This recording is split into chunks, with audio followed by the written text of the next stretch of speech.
दर्शकों नमस्कार। मैं सुजय प्रकाश उपाध्याय। मैं एक ज्योतिषी हूँ। आज मैं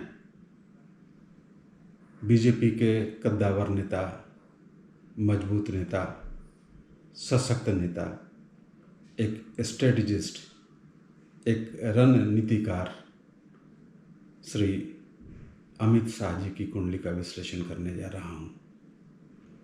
आइए जल्दी मैं उनकी कुंडली के बारे में आपको बता दूं। यह कन्या लग्न की कुंडली है। सूर्य और बुध दूसरे भाव में हैं। 11वें भाव में मंगल नीच का है। सूर्य भी वैसे नीच का है, लेकिन दोनों का नीचत्व भंग होता है। शुक्र 12वें भाव में है। शनि कुंभ राशि में 6ठे भाव में, और बृहस्पति 9वें भाव में वृष राशि में बैठा है। राहु दशम में, केतु चतुर्थ में। नवमांश की स्थिति क्या है? मिथुन लग्न है नवमांश का। बुध धनु राशि में बैठा है 7वें हाउस में, और शनि, सूर्य और शुक्र 6ठे भाव में वृश्चिक राशि में बैठे हैं। मंगल 10वें भाव में मीन राशि में बैठा है। राहु 5म में और केतु 11वें भाव में बैठा है। ये जो लग्न है उसका जो स्वामी है वह है बुध, और जो चंद्र राशि है उसका स्वामी है मंगल। तो इनका व्यक्तित्व बुध और मंगल के मणि कांचन संयोग से बना है। चतुरता के साथ आक्रामकता इनकी शैली है, और इसी शैली से इन्होंने आज तक की पूरी राजनीति की है। सूर्य और मंगल जो इनकी कुंडली में नीच का है, उसका नीचत्व भंग होता है और नीच भंग राजयोग में परिवर्तित हो जाता है। इनकी कुंडली की कुछ प्रमुख विशेषताएं हैं जिसे मैं अपने दर्शकों से साझा करना चाहता हूं। पहला तो यह कि बृहस्पति पूर्ण दृष्टि से इनके लग्न को और पंचम भाव को देखता है, जो कुंडली के बहुत सारे दोषों का परिमार्जन करता है। बृहस्पति पूर्ण दृष्टि से लग्न को देखे और पंचम भाव को देखे तो बहुत सारे दोष परिमार्जित हो जाते हैं। और दूसरा, शनि इनका 6ठे भाव में कुंभ राशि में स्वग्रही और मूल त्रिकोण में बैठा है। वो पुराने जितने भी ज्योतिष के ग्रंथकार हैं, उन्होंने इस पर हमेशा शुभ लक्षण ही बताए हैं इसके। ऐसा जातक शत्रुओं के बिना होता है, शत्रुओं का हंता होता है, शत्रु हंता होता है, शत्रु उसका कुछ बिगाड़ नहीं पाते। राजा से उसकी अच्छी पटती है, वह खुद राजा हो सकता है, और प्रजा में वह बहुत ही लोकप्रिय होता है। ऐसा मैं नहीं कह रहा, ऐसा हमारे ग्रंथकार कह रहे हैं। वो चाहे जीवनाथ हों, वराह मिहिर हों, महेश हों या रहीम खाने हों, उन्होंने ऐसा कहा है। शनि के इस घर में अवस्थित होने के लिए महेश का तो यह कहना है कि ऐसे जातक की जेठ रागनी बहुत तीव्र होती है, और वे थोड़े जरूरत से ज़्यादा हष्टपुष्ट होते हैं। तो ऐसा लक्षण तो अमित शाह जी की पर्सनालिटी से ही दिखता है, शनि का यह प्रभाव। और शनि बहुत शुभ है, शनि बहुत ही शुभ स्थिति में है। इनके इंदु लग्न का हम विश्लेषण करें तो इंदु लग्न के बारे में हमने पहले भी चर्चा की है कि लग्न से नवम राशि देखिए, उसका स्वामी देखिए, उसकी कला देखिए, फिर चंद्रमा से नवम राशि देखिए, उसका स्वामी देखिए, उसकी कला देखिए, दोनों को जोड़िए, 12 से भाग दीजिए, और जो आए उसको चंद्रमा से काउंट करने पे जो राशि आती है वह इंदु लग्न कहलाती है। इनका इंदु लग्न मकर राशि आता है।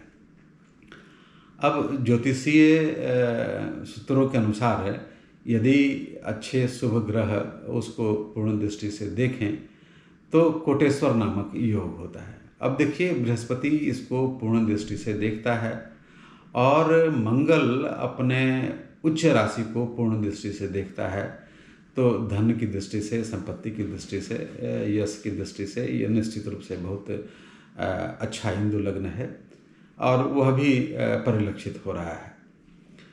इनकी कुंडली में अभी बृहस्पति की महादशा चल रही है, जो 21 से चल रही है और संभवतः 37 तक चलेगी। अभी बृहस्पति में शनि चल रहा है और इसी वक्त लोकसभा का चुनाव भी है। ये गांधीनगर से खड़े हैं। 1984 से गांधीनगर से बीजेपी ने आज तक कोई सीट नहीं गंवाई है, इस बार भी नहीं गंवाएगी, लेकिन उसका फलाफल मैं ज्योतिषीय दृष्टि से कह रहा हूँ।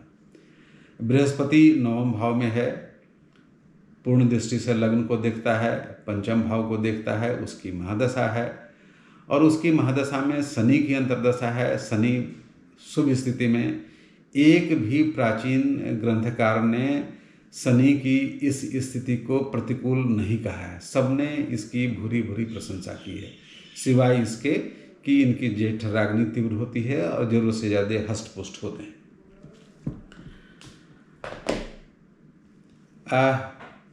इनकी कुंडली में मुझे एक बात जो स्पष्ट रूप से कहनी है वह यह है कि मुझे इनका विजयी होना, जीत हासिल करना, जय हासिल करना, हमेशा अपराजित रहना, बड़ा पद पाना, यह महत्वपूर्ण बात है। लेकिन उससे भी महत्वपूर्ण बात की ओर मैं आपका इशारा करना चाहता हूँ, वह है कि इनकी कुंडली में लग्नेश और व्ययेश साथ साथ बैठे हैं। यह एक अरिष्ट योग है और बृहस्पति में अभी बुध की अंतर्दशा आनी बाकी है, बुध में बृहस्पति में केतु की अंतर्दशा आनी बाकी है और शनि नवमांश में भी वह मंगल अपने परम दुश्मन की राशि में बैठा है। वहाँ वह अपने पिता सूर्य के साथ बैठा है, जिससे इसका शुरुआती दौर से ही वैचारिक मतभेद है। तो ऐसी दृष्टि में मुझे लगता है कि इन्हें जो पीरियड हमने बताया संभवतः वह 2026 से लेके 29 तक का पीरियड है। इस अवधि में स्वास्थ्य इनका प्रतिकूल रूप से इनको प्रभावित कर सकता है। मेरे लिए यह चिंता का विषय है। मैं ज्योतिष के रूप में इनको सलाह देना चाहूँगा कि इसके लिए जो भी शांति की जानी चाहिए, महामृत्युंजय या किसी शिवालय में दुग्धाभिषेक, जलाभिषेक वगैरह वगैरह, और बाकी सारी चीज़ें तो इनकी अच्छी है। मैं इनके मंगल भविष्य की कामना करता हूँ और आपसे अनुरोध करता हूँ, क्रमबद्ध निवेदन, आग्रह, मेरी जो वीडियो अच्छी लगती हो आपको, मेरा यह विवेचन अच्छा लगता हो, मेरा यह विश्लेषण अच्छा लगता हो, तो मेरी कुंडली के विश्लेषण को लाइक करें, मेरे वीडियो को लाइक करें, मेरे चैनल को सब्सक्राइब करें। आप सभी दर्शकों का बहुत बहुत धन्यवाद और मेरा नमस्कार भी, नमन।